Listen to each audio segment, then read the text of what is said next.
오늘 하나님께서 우리에게 주시는 말씀은 고린도전서 7장 8절에서 24절까지 말씀입니다. 고린도전서 7장 8절에서 24절까지 말씀 우리 함께 읽겠습니다. 내가 결혼하지 아니한 자들과 과부들에게 이르노니 나와 같이 그냥 지내는 것이 좋으니라. 만일 절제할 수 없거든 결혼하라. 정욕이 불같이 타는 것보다 결혼하는 것이 나으니라. 결혼한 자들에게 내가 명하노니 명하는 자는 내가 아니요 주시라. 여자는 남편에게서 갈라서지 말고 만일 갈라섰으면 그대로 지내든지 다시 그 남편과 화합하든지 하라. 남편도 아내를 버리지 말라. 그 나머지 사람들에게 내가 말하노니 이는 주의 명령이 아니라 만일 어떤 형제에게 믿지 아니하는 아내가 있어 남편과 함께 살기를 좋아하거든 그를 버리지 말며 어떤 여자에게 믿지 아니한 남편이 있어 아내와 함께 살기를 좋아하거든 그 남편을 버리지 말라. 믿지 아니하는 남편이 아내로 말미암아 거룩하게 되고 믿지 아니하는 아내가 남편으로 말미암아 거룩하게 되나니 그렇지 아니하면 너희 자녀도 깨끗하지 못하리라. 그러나 이제 거룩하니라. 혹 믿지 아니하는 자가 갈리거든 갈리게 하라. 형제나 자매나 이런 일에 구애될 것이 없느니라. 그러나 하나님은 화평 중에서 너희를 부르셨느니라. 아내된 자여 내 남편을 구원하는지 어찌 알 수 있으며 남편된 자여 내가 내 아내를 구원하는지 어찌 알 수 있으리요. 오직 주께서 각 사람에게 나눠주신 대로 하나님이 각 사람을 부르신 그대로 행하라. 내가 모든 교회에서 이와 같이 명하노라.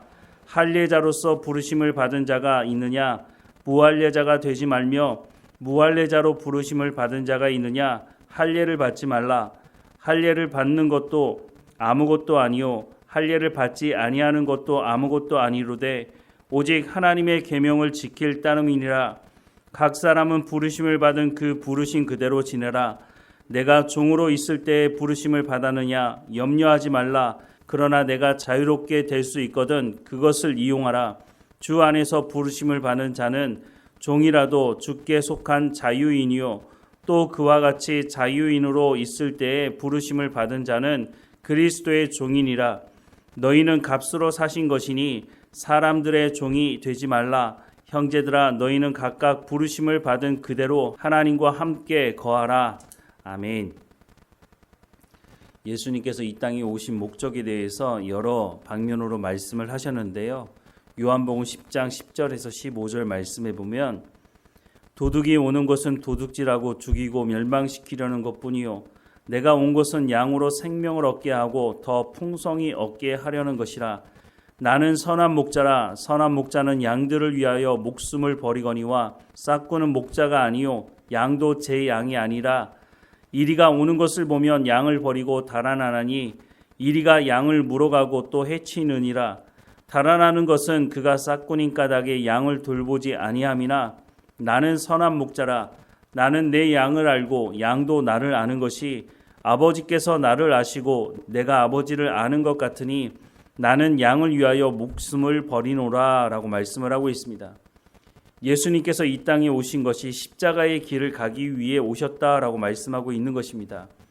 예수님께서 자신을 따르는 사람들의 그 모든 사람들의 죄를 용서하시고 하나님과의 화목된 관계를 이루기 위해서 이 땅에 오셨다라고 말씀을 하고 있습니다. 그러면서 자신을 소개하면서 자신은 선한 목자다. 선한 목자는 양들을 위하여 자신의 목숨을 버리노라 라고 말씀을 하고 있습니다. 로마서 5장 6절에서 11절 말씀에도 보면 우리가 아직 연약할 때의 기약대로 그리스도께서 경건하지 않은 자를 위하여 죽으셨도다. 의인을 위하여 죽는 자가 쉽지 않고 선인을 위하여 용감히 죽는 자가 혹 있거니와 우리가 아직 죄인 되었을 때에 그리스도께서 우리를 위하여 죽으심으로 하나님께서 우리에 대한 자기의 사랑을 확증하셨느니라. 그러면 이제 우리가 그의 피로 말미암아 의롭다 하심을 받았으니 더욱 그로 말미암아 진노하심에서 구원을 받을 것이니 곧 우리가 원수 되었을 때에 그의 아들의 죽으심으로 말미암아 하나님과 화목하게 되었은즉 화목하게 된 자로서는 더욱 그의 살아나심으로 말미암아 구원을 받을 것이니라. 그뿐 아니라 이제 우리로 화목하게 하신 우리 주 예수 그리스도로 말미암아 하나님 안에서 또한 즐거워하느니라 라고 말씀을 하고 있습니다. 예수님께서 십자가에서 죽으심으로 말미암아 그 십자가 사건을 믿는 사람들을 부르시고 그 부르심을 받은 사람들이 하나님의 자녀가 되어서 하나님과 화목된 관계를 이룰 수 있도록 하셨다라고 말씀을 하고 있습니다. 어떤 사람들은 열심히 노력하고 선을 행하면 구원받을 수 있다고 주장합니다. 하지만 하나님께서 우리 가운데 베푸시는 이 구원은 돈으로도 어떤 선한 행위로도 얻을 수 없다라고 말씀합니다. 오직 예수 그리스도를 믿음으로 말미암아 우리가 구원받을 수 있다라고 하는 것을 말씀하고 있는 것이죠. 그래서 구원은 전적인 하나님의 은혜이고 하나님의 주권에 달려 있는 것입니다. 그래서 그리스도인들에게 가장 큰 선물이 무엇이냐? 가장 큰 감사가 무엇이냐? 그것은 하나님께서 우리를 구원하신 것이다 라고 말씀을 하시고 있는 것입니다. 이것은 돈으로도 어떤 선한 행위로도 얻을 수 있는 것이 아니고 오직 하나님의 은혜로만, 오직 하나님께서 보내신 그 예수 그리스도를 믿음으로만 우리가 구원받을 수 있기 때문에 그래서 가장 큰 감사라고 할 수가 있는 것이죠. 우리가 풍요로운 삶을 살아가는 것도 하나님께 감사할 부분이기도 하겠지만 그것보다 훨씬 더 감사한 것은 우리의 상황이 어떠하든지, 우리가 가난하든지 우리가 부자이든지 우리가 많이 배웠든지 적게 배웠든지 그런 것과 전혀 관계없이 하나님께서 우리를 예수 그리스도로 말미암아 구원하셨다고 하는 것이 가장 큰 우리의 삶 가운데 감사가 될 수가 있다고 하는 것이죠. 그래서 바울은 고린도 교회 성도들을 향해서 너희는 하나님의 교회라고 말해주고 있는 것입니다. 너희가 예수 그리스도를 대가 지불하며 하나님께서 구원하신 백성이 아니냐? 그러니 이제 그 부르심이 합당한 삶을 살아가라고 말해주고 있는 것이죠. 특별히 오늘 본문에 보면 가정에 대한 말씀을 하고 있는데요. 그것도 홀로 신앙생활하는 사람들을 향한 말씀이라고 하는 것을 알 수 있습니다. 가정에서 홀로 신앙생활 한다는 것이 사실 만만치 않습니다. 그렇게 신앙생활 해보신 분들은 아시겠지만 모든 가족이 신앙생활 하는 그 사람을 공격하는 것을 보게 됩니다. 어떤 분은 그렇게 말하죠. 가족 안에서 다른 종교를 가지면 안 된다라고 주장하는 사람들도 있습니다. 그 핍박 속에서도 신앙생활 하는 분들이 오히려 믿음의 삶이 더 온전해지는 것을 보게 되는데, 왜냐하면 하나님의 말씀을 듣고 순종하는 것이 맞다고 하는 것을 분명히 알기 때문에 자신을 통해서 또한 온 가족이 구원을 받을 수 있는 길을 하나님께서 여실 것이라고 하는 그 믿음을 가지고 살아가기 때문에 오히려 홀로 신앙생활하는 분들의 신앙이 더 좋아 보일 때가 있습니다. 오늘 이 시대에도 이런 경우들이 종종 있게 되는데요. 그럴 때 어떻게 해야 하는 것이냐? 그럴 때 신앙이 다르니 내가 교회 나가는 것을 박해하니 그러면 이혼해야 되느냐? 이렇게 고민할 수도 있지 않겠습니까? 그럴 때 뭐라고 말씀합니까? 오늘 본문의 말씀에 보면 10절 이하의 말씀에 결혼한 자들에게 내가 명하노니 명하는 자는 내가 아니요 주시라. 여자는 남편에게서 갈라서지 말고 만일 갈라섰으면 그대로 지내든지 다시 그 남편과 화합하든지 하라. 남편도 아내를 버리지 말라. 그 나머지 사람들에게 내가 말하노니 이는 주의 명령이 아니라 만일 어떤 형제에게 믿지 아니하는 아내가 있어 남편과 함께 살기를 좋아하거든 그를 버리지 말며 어떤 여자에게 믿지 아니하는 남편이 있어 아내와 함께 살기를 좋아하거든 그 남편을 버리지 말라. 믿지 아니하는 남편이 아내로 말미암아 거룩하게 되고 믿지 아니하는 아내가 남편으로 말미암아 거룩하게 되나니 그렇지 아니하면 너희 자녀도 깨끗하지 못하리라. 그러나 이제 거룩하니라 라고 말씀을 하고 있습니다. 15절 말씀에 보면 이혼에 대한 말씀도 하고 있지만 바울이 예수 믿게 되면 이혼하라 라고 말을 하는 것이 아닙니다. 오히려 더 적극적으로 복음에 합당한 삶, 신앙에 합당, 하나님 말씀을 듣고 순종하는 삶을 통해서 믿지 아니하는 남편, 믿지 아니하는 아내를 구원할 수 있도록 하라고 말씀을 하고 있는 것입니다. 그런데 오늘 이 시대에도 이단과 사이비 중에는 가정을 파괴하는 이단과 사이비가 있습니다. 대표적으로 신천지가 그렇지 않습니까? 신천지에 빠진 자녀들을 구원하기 위해서 부모들이 신천지가 모여있는 곳에 가서 피켓을 들고 호소를 하지만 신천지 이단에 빠진 자녀들이 어떻게 얘기합니까? 그 부모를 향해서 자신을 그렇게 사랑하고 키워준 그 부모를 향해서 뭐라고 말합니까? 사탄이라고 말하고 악마라고 말하지 않습니까? 이단과 사이비는 가정을 깨지만 복음에 합당한 삶을 살아가려고 하는 하나님의 말씀에는 가정을 온전히 지키라고 말씀을 하고 있습니다. 먼저 믿은 사람이 물론 박해가 있을 수 있죠. 믿지 않는 남편이, 믿지 않는 아내가 폭력을 사용할 수도 있습니다. 그런 경우들이 우리 주변에도 종종 있지 않습니까? 그럴 때 어떻게 하느냐? 더 온전히 하나님 말씀에 순종하는 삶을 살아가라는 것입니다. 하나님께서 예수님을 이 땅에 보내실 때 우리는 어떤 처지였습니까? 우리는 허물과 죄로 죽었던 자였고 본질상 진노의 자녀 아니었습니까? 하나님과 원수된 관계에 있던 사람들이 우리 아니었습니까?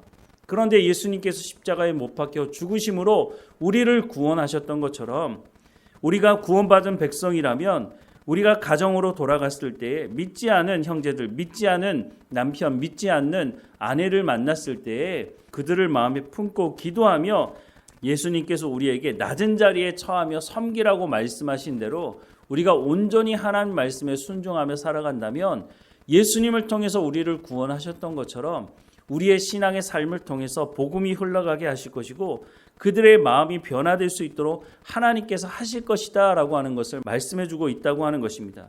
사도행전 말씀해 보면 주 예수를 믿으라 그리하면 너와 내 집이 구원을 받게 될 것이다 라고 말씀하는 말씀도 있지 않습니까? 우리가 먼저 믿은 사람이라면 특별히 홀로 신앙생활하는 사람들이라면 오늘 말씀을 더 마음에 새기고 내가 가정에 돌아갔을 때 하나님 말씀에 더 온전히 순종하며 살아가는 삶을 살아가야 할 것입니다. 예수님께서 십자가에 못 박혀 죽으심으로 모든 것이 끝났습니까? 그렇지 않았습니다. 세상 사람들은 박해하고 돌을 던지며 예수님을 십자가에 못 박아 죽이라고 말했지만 그것으로 예수님의 삶이 끝나지 않았습니다.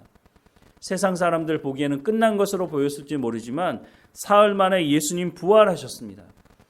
예수님을 통해서 우리를 구원하셨던 것처럼 우리의 삶, 우리가 하나님 말씀에 순종하는 삶을 통해서 복음이 흘러가게 하실 것이고 특별히 우리 가족들 중에 예수 믿지 않는 사람들에게 선한 영향력을 미치고 그들을 구원하실 것이라고 하는 그 약속의 말씀이 있으니 우리가 가정에서 홀로 신앙생활을 하고 있다면 더더욱이 오늘 말씀을 마음에 새기고 하나님 말씀에 온전히 순종하는 본을 보이는 삶을 살아가야 할 것입니다.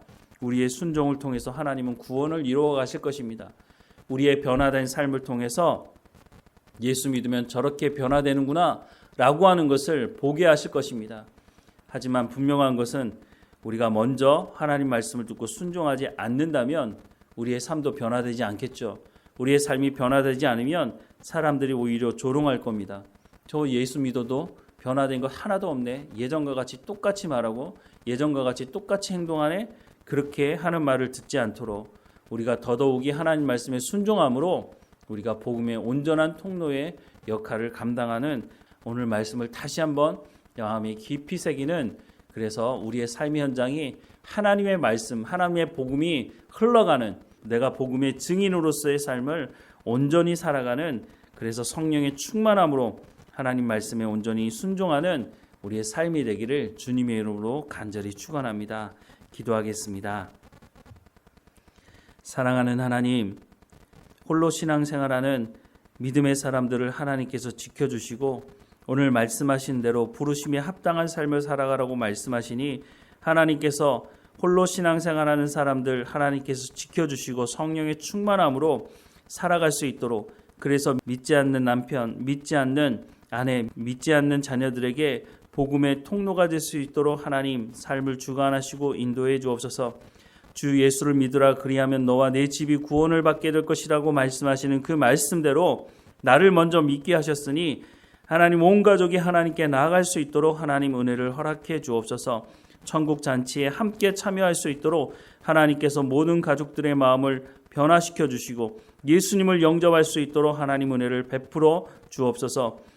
가족의 구원을 위해서 기도하는 우리의 기도의 제목을 하나님 응답해 주시고 속히 함께 모여 하나님을 예배할 수 있도록 하나님 인도해 주옵소서. 또한 우리의 삶의 현장에서 우리가 만나는 사람들 중에 예수 믿지 않는 사람들 그 사람들에게도 우리가 선한 영향력을 미치게 하시고 우리의 입술을 통해 우리의 삶을 통해서 복음을 증거하는 삶이 될 수 있도록 은혜를 허락해 주옵소서. 하나님, 우리의 가정을 하나님께서 지켜주시고 우리의 자녀들 어느 곳에 있든지 하나님께서 말씀해 주셔서 하나님을 만나게 하시고 하나님께서 오늘 우리에게 베푸신 그 놀라운 은혜가 우리의 자녀들에게도 있게 하셔서 하나님과 동행하는 삶을 살아갈 수 있도록 은혜를 베풀어 주옵소서. 오늘도 하나님과 동행하며 감사하는 삶이 될 수 있도록 우리의 삶을 주장해 주시고 육체의 연약한 가운데 있는 성도들 한 사람 한 사람마다 지켜주시고 늘 강건할 수 있도록 하나님 인도해 주옵소서. 늘 우리와 함께 하시는 하나님께 감사드리고 예수 그리스도의 이름으로 기도드립니다. 아멘.